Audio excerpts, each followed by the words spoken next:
Long Beach is in the books for our fantasy picks, so now it's time to look ahead toward Kansas. Once again, here's Arnie. It's week 2 of the Fantasy Insider. Now, if you listened to me last week, you probably had a really good week. I did have 5 of the 6 podium finishers. But Lauren seems to think she's better than me because she scored better. Also, there's this guy Ross, whose name is Team Awesome, because he is. Anyways, here's time for this week's picks. It's Kansas this weekend. It's an oval. The guy you got to look out for is Dan Weldon. Dan's won the last 2 races at Kansas, and I think they're thinking of considering taking the name of the track to Weldon Speedway. Must pick. Check mark right there. Dan Weldon.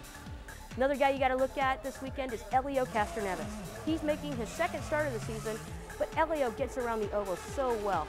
Another guy you got to look at is Scott Dixon. I know he's not off to the best start this year, but he's due for a good run. Plus, he drives for Target Chip Ganassi Racing. Another guy you got to pick is his teammate, Dario Franchitti. Dario won the race at Long Beach, doing his first oval in a while, but you got to pick Dario every week. How many times do I have to tell you this? Now, because Dario won at Long Beach, Tony Kanaan's got to grow his hair out. I know we're used to seeing TK with the short hair, but he's got to grow it out until he wins a race. Now, as much as I would like to see TK with an afro, I don't think it's going to happen. TK's been really good at Kansas. He's got 5 top 5 finishes and a win there. Finally, some guys to look at who may be some dark horses or some sleepers this weekend. It's Vitor Mira.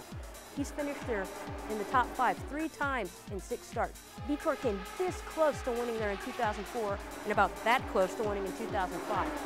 Another guy to look at is Rafael Matos.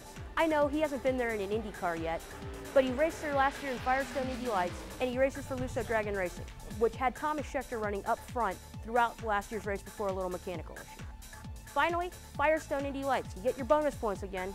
JR Hildebrand is red hot after winning at Long Beach from the pole with the fastest lap.